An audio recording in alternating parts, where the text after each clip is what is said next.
اللہ تعالیٰ کا فرمان ہے، قل آپ کہہ دیجئے، یا عبادی اے میرے بندو، الذین اسرفوا وہ جنہوں نے ظلم کیا ہے، علی انفسہم اپنی جانوں پر، لا تقنطوا تم مایوس نہ ہونا، من رحمت اللہ اللہ کی رحمت سے، ان اللہ بے شک اللہ، یغفر الذنوب معاف کر دیتا ہے گناہ کو، جمیعاً سارے کے سارے، انہ بے شک، هو الغفور الرحیم وہی بڑا بخشنے والا نہایت رحم کرنے والا ہے۔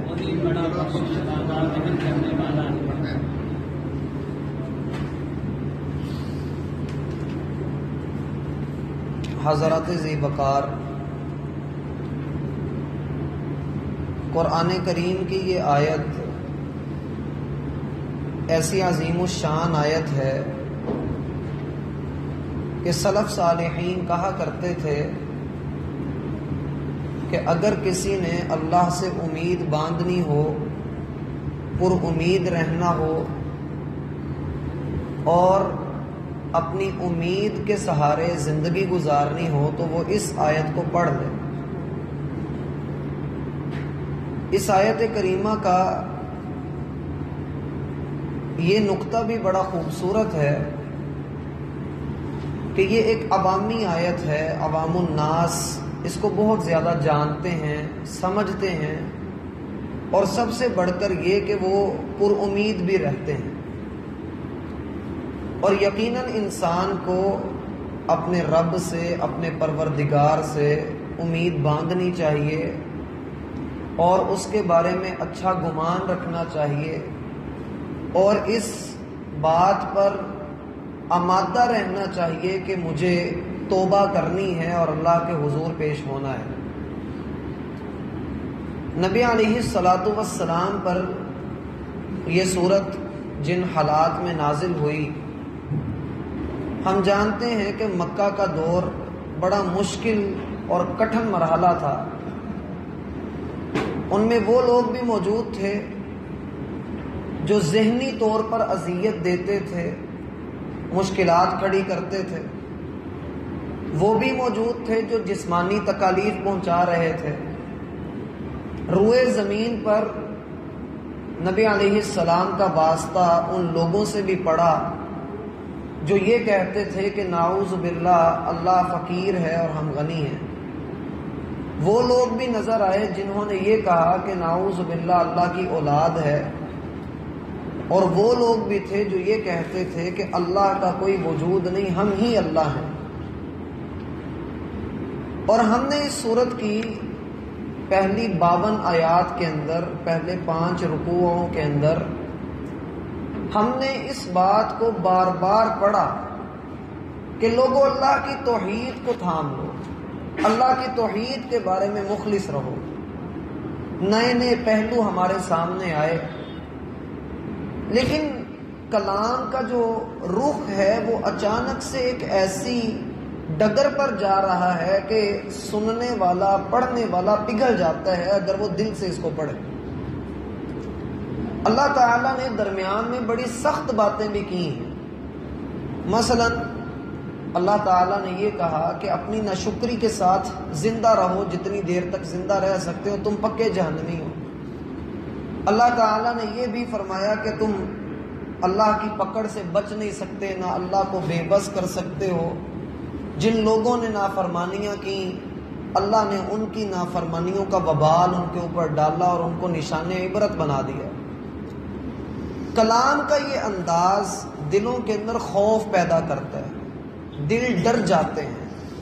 اور یہی اللہ کے ہاں مطلوب و مقصود ہے کہ انسان کا دل ڈر جائے، اس کی جلد پھڑ پھڑانے لگے، اس کے بال خوف سے کھڑے ہو جائیں، اور یہ مان لے کہ میرا خالق حقیقی بہت طاقتور ہے لیکن غفور الرحیم بھی ہے۔ لہٰذا یہاں پر موضوع ایک ایسے رخ کی طرف جا رہا ہے جس میں پہلے 3 آیات جو آج سے ہم شروع کر رہے ہیں، یہ آیت نمبر 53، آیت نمبر 54 اور آیت نمبر 55، یہ بڑی پر امید کرنے والی آیات ہیں، اور ان کو امید دلانے کے بعد اللہ تعالیٰ بات شروع کر دیں گے قیامت کے دن لوگوں کی حالت کی،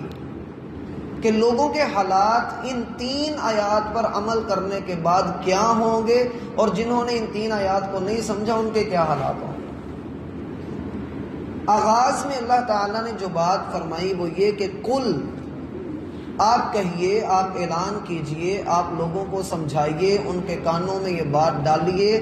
یا عبادی الذین اسرفوا علی انفسہم، اے میرے بندو جنہوں نے اپنے آپ پر، اپنی ذات پر، اپنے ساتھ زیادتیاں کر لی۔ یاد رکھیں، انسان دنیا میں کسی کے ساتھ بھی زیادتی کرے، اس کے دل کے کونے میں کہیں نہ کہیں خیال ضرور رہتا ہے کہ میں غلط کر رہا ہوں، لیکن ناکامی انسان کی یہ ہے کہ بندہ اپنے ساتھ برا کر رہا ہوتا ہے اور اس کو پتہ نہیں ہوتا۔ ہاں، اگر کوئی اس کو بتائے، کوئی اس کو رستہ دکھائے، اس کی آنکھیں کھولے، تو پھر اس کو نظر آتا ہے کہ میں نے اپنا کتنا بیڑا غرق کر لیا ہے، میں نے خود کو کتنا اللہ سے دور کر لیا ہے۔ اور یہی بات دراصل بتانے کے لیے اللہ نے انبیاء کو بھیجا کہ بندے کو خود نہیں پتہ لگتا وہ کر کیا رہا ہے، اپنے ساتھ، اپنے معاشرے کے ساتھ، اپنی ذات کے ساتھ وہ کتنا بڑا گھپلا کر رہا ہے۔ اسی لیے تو اللہ تعالیٰ نے ارشاد فرمایا سورہ تحریم کے اندر، یا ایھا الذین آمنوا قوا انفسکم واہلیکم نارا، لوگوں اپنے آپ کو اور اپنے گھر والوں کو جہنم سے بچاؤ۔ پہلا اپنی ذات کو دیکھیے۔ اسرافو، یہ اسراف سے نکلا ہے۔ اسراف کا معنی ہوتا ہے زیادتی کر جانا، فضول کاموں میں پڑ جانا، اور ہر وہ چیز، یہ ذہن میں رکھ لیں، ہر وہ چیز جو آپ کو اللہ سے دور کر رہی ہے وہ فضول ہے، لہو ہے، لغو چیز ہے، کھیل تماشا ہے، اس سے بچیے۔ پھر بے شک وہ بیوی ہے، وہ اولاد ہے، وہ کاروبار ہے، وہ موبائل ہے، وہ کسی کی محبت ہے، وہ اپنے پیشے سے محبت ہے، وہ اپنی تجارت سے محبت ہے، وہ دنیا کے کسی خطے سے محبت ہے، اگر وہ آپ کے اور آپ کے رب کے درمیان آ رہی ہے تو وہ فضول ہے، اس سے بچیے۔ اسی لیے تو اللہ تعالیٰ فرماتے ہیں قرآن میں کہ لوگوں، تمہاری بیویاں، تمہاری اولادیں، تمہارے مال تمہارے لیے آزمائش ہیں، یہ تمہارے پاؤں کی زنجیر نہ بن جائیں اللہ کی طرف آنے میں۔ یہ بڑا کٹھن مرحلہ ہے کہ جب انسان کو اس بات کی خبر دی جائے۔ اکثر آپ نے دیکھا ہوگا کہ ڈاکٹر پہلے ذہن بناتا ہے، پھر بڑی خبر سناتا ہے کہ یوں ہو رہا ہے۔ کینسر کے مریض کو فوراً نہیں بتاتے، آپریشن سے پہلے نہیں بتاتے کہ اتنا بڑا میجر آپریشن ہونے والا ہے۔ کیوں؟ انسان تکلیف میں آ جاتا ہے، مشکل میں آ جاتا ہے۔ ایسے ہی جب انسان کو بتایا جائے کہ تم نے اپنی زندگی کا ایک بڑا حصہ اللہ کی نافرمانی میں گزارا ہے تو وہ پریشان ہو جائے گا۔ اور اس کا ایک انداز ہمارے ہاں یہ بھی ہے، نبی علیہ الصلوۃ والسلام نے فرمایا کہ تم میں سے پہلی امتوں میں سے ایک آدمی تھا، اس نے 99 قتل کیے تھے۔ جب وہ ایک عبادت کرنے والے عابد کے پاس گیا اور اس سے کہا کیا میری توبہ قبول ہو جائے گی، تو اس نے اسے ڈرایا، اللہ کی رحمت سے نا امید کیا،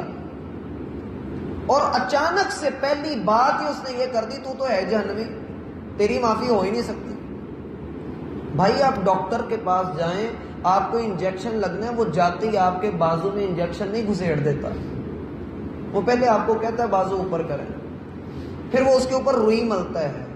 پھر آپ کو کہتا ہے چہرہ ادھر کر لیں، پھر وہ انجیکشن لگاتا ہے اور بڑے سکون سے آپ کا ذہن بناتا ہے۔ پہلے یہ سارے کام آپ کا ذہن بنانے کے لیے ہوتے ہیں۔ آپ اچانک سے سوئی چبھے تو انسان اچھا بھلا بھی ہو وہ کانپ جاتا ہے ایک مرتبہ، بالکل اسی طرح اگر آپ کسی کو گناہ کرتے ہوئے دیکھ رہے ہیں تو فوراً سے پہلے اس پر فتویٰ نہ جاری کر دیں، اس کا ذہن بنائیے، اس کو اس بات پر لائیے کہ وہ غلط کر رہا ہے، اس کو سمجھائیے،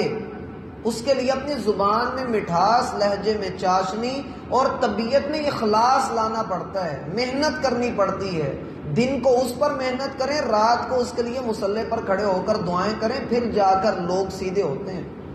پھر جا کر بندے کی محنت، اس کی دعوت رنگ لے کر آتی ہے۔ ہم اگر یہ سمجھیں کہ ہم نے صرف ایک بار بتا دیا بقایا خسمہ نو کھائیں تو ایسا نہیں ہوتا۔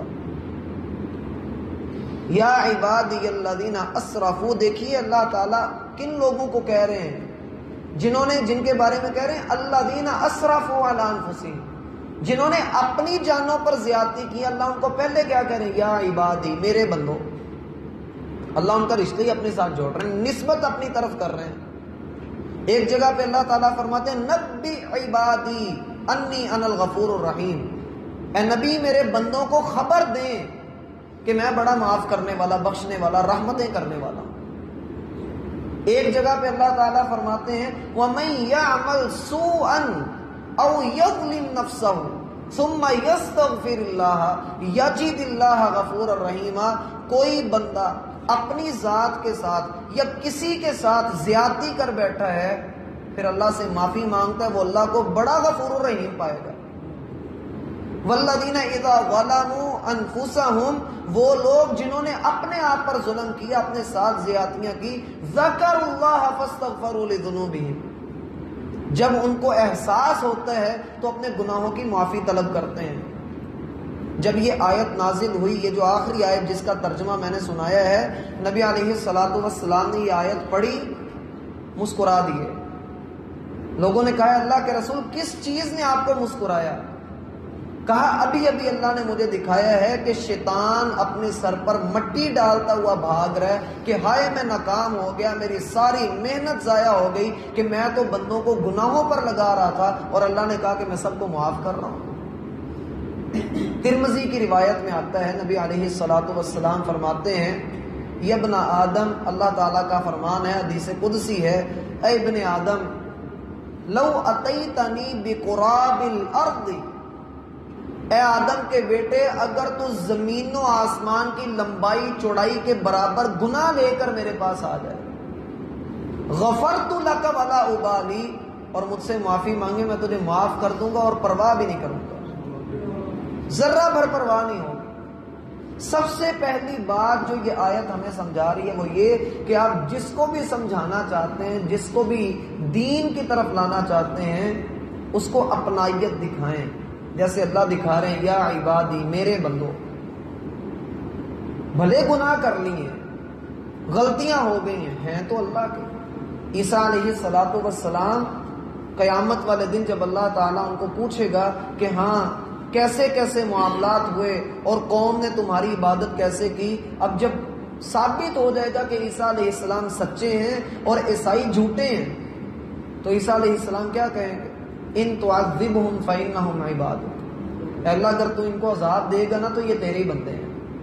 وإن تغفر لہم، اور اگر تو ان کو بخش دے تو تیری حکمتوں کو کوئی نہیں جانتا۔ یہ آیت جب اتری نبی علیہ الصلوۃ والسلام ساری رات سجدے میں یہ آیت پڑھ کر روتے رہے، اور یہ کہ ان تعذبہم فإنہم عبادک، اللہ تو ان کو عذاب دے گا تو یہ تیرے ہی بندے ہیں۔ میرا بھائی اللہ نے ہر اس بندے کو بھی نوازا ہوا ہے جس کا عمل صاف ستھرا نہیں، گندا عمل ہے، اللہ اس کو بھی دے رہا ہے۔ وہ اتنی رحمت، اتنی مغفرت کرنے والا رب۔ اول تو یہ ہے کہ اس سے مایوس نہ ہوا جائے، پر امید رہا جائے، اور امید ایسی ہو کہ اگر انسان سے گناہ ہوا ہے، غلطی ہوئی ہے، خطا ہوئی ہے، بھول ہو گئی ہے، اللہ کے در پہ آ جائے۔ نبی علیہ الصلوۃ والسلام فرماتے ہیں کہ جب تم میں سے کسی سے کوئی گناہ ہو جائے، اور ہم اس سنت کو چھوڑ بیٹھے ہیں، جب تم میں سے کسی سے کوئی گناہ ہو جائے اسے چاہیے کہ وضو کرے، فَيُحْسِنُ الْوُضُوءَ، کمال وضو کرے، بہترین وضو کرے، اپنے اعضاء کو مل مل کر دھوئے، ثم يصلي رکعتین، پھر 2 رکعت نماز ادا کرے، لا یحدث فیہما نفسہ، اور اپنے ذہن کو حاضر رکھے ان 2 رکعتوں میں، ادھر ادھر نہ نکلے، بھٹکے نہ، حاضر ٹائم پر اللہ تعالیٰ سے بات کرے، جو بھی وہ اپنی زبان سے کلمات ادا کر رہا ہے توجہ سے وہ 2 رکعات ادا کرے۔ ثم یستغفر اللہ، پھر اللہ سے اپنی معافی مانگے، غفر لہ ما تقدم من ذنبی، صرف یہ گناہ نہیں، اللہ اس کے پچھلے سارے گناہ معاف کر دے گا۔ آئیے تو صحیح اللہ کی طرف، بندہ اللہ تعالیٰ کی طرف 1 قدم بڑھاتا ہے، اللہ 2 قدم بڑھا دیتا ہے، بندہ چل کر آتا ہے، اللہ تعالیٰ دوڑ کر آتا ہے، لیکن شرط یہ ہے کہ بندہ پہل تو کرے۔ اور یہ کتنی خوبصورت بات ہے کہ اللہ نے ان کو اپنا کہا ہے جنہوں نے ابھی اپنے آپ کو گند میں رکھا ہوا ہے۔ حدیث میں آتا ہے کہ یہ آیت کب نازل ہوئی، صحیح بخاری کے اندر آتا ہے کہ مکہ کے لوگ نبی علیہ الصلوۃ والسلام کے پاس آئے اور آ کر کہنے لگے انک لدعوت لحق، اے محمد صلی اللہ علیہ وآلہ وسلم، آپ جس چیز کی دعوت دیتے تھے یقیناً وہ حق تھی، لیکن ہم ایک لمبا عرصہ گزر چکا ہے، فتح مکہ کے پاس کی بات ہے، اس کے تھوڑے عرصے کے بعد یہ اللہ کے رسول کی وفات ہو گئی تھی۔ قاتلوا واکثروا وزنوا واکثروا، ان مکہ کے لوگوں نے جو اب اللہ کے رسول کو حق کہہ رہے ہیں، اسلام قبول کرنے کے لیے آئے، لیکن دل میں کیا بات ہے، آ کر کہہ رہے ہیں اے اللہ کے رسول، ہم نے قتل کیے ہیں نا تو لحاظ نہیں رکھا کہ چھوٹا ہے یا بڑا ہے، اندھا دھند قتل کیے ہیں، اور منہ کالا کیا ہے تو ماں بہن کا لحاظ نہیں رکھا، منہ بھی کالا کیا ہے، کیا ہماری توبہ ہو جائے گی؟ کیا اللہ ہمیں معاف کر دیں گے؟ اس وقت اللہ نے یہ آیت نازل فرمائی۔ اتنے بڑے جرم کے بعد سیدنا ابو ذر غفاری رضی اللہ عنہ بیان کرتے ہیں کہ نبی علیہ الصلوۃ والسلام نے فرمایا کہ میری امت میں سے جو بندہ سچے دل سے لا الہ الا اللہ کہے گا، اللہ اس کو جنت میں داخل کریں گے۔ میں نے ابو ذر نے کہا کہ اللہ کے رسول، بے شک اس نے زنا کیا ہو، بے شک اس نے چوریاں کی ہوں، تو اللہ کے رسول نے فرمایا ہاں بے شک اس نے زنا کیا ہو، بھلے اس نے چوریاں کی ہوں، لیکن اللہ اسے جنت میں ضرور داخل کرے گا۔ میں نے پھر کہا اے اللہ کے رسول، زنا اور چوری کے باوجود بھی؟ کہا ہاں زنا اور چوری کے باوجود بھی۔ مجھے پھر حیرانگی ہوئی، میں نے تیسری مرتبہ بھی کہہ دیا، تو آپ نے فرمایا وَإِن رَغِمَ أَنْفُ أَبِي ذَرٍ، چاہے ابو ذر ناک رگڑ لے، اللہ اس کو پھر بھی جنت میں داخل کر دے گا۔ میرا بھائی، بندے کو اللہ سے پر امید رہنا چاہیے۔ انشاءاللہ اس کی اگلی جو تفاصیل ہیں وہ ہم اپنی کل کی ملاقات میں دیکھیں گے۔ اللہ تعالی ہمیں سمجھنے کی اور اللہ سے پر امید رہنے کی